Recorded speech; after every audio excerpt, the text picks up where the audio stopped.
मला असं वाटतं का कलेक्टरने ती कॅबिन द्यायला पाहिजे होती। कलेक्टरने असा पक्षपात करू नये।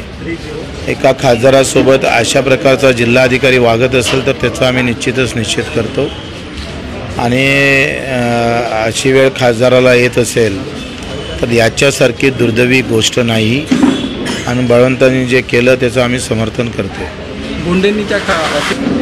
बोंडेंना आता मला समजत नाही, एवढा मोठा माणूस असं का वागतंय। भेटा लागेल त्यांना, भेटून आम्ही समजून सांगू बोंडेंना। नाही आता ते एका दिवसासाठी अर्ध्या दिवसासाठी येते तर तोडगा कसं काढणार ते।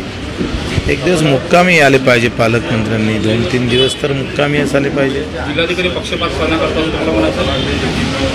आता तेच तर मी पहिले म्हटलं ना, पक्षपात जर करत असेल कलेक्टर आणि असं वागत असेल तर चुकीचंच आहे। कलेक्टरांनी निपक्षपणे वागलं पाहिजे।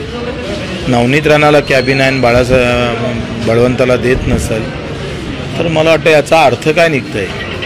कलेक्टरला समज द्यावी सरकारनं।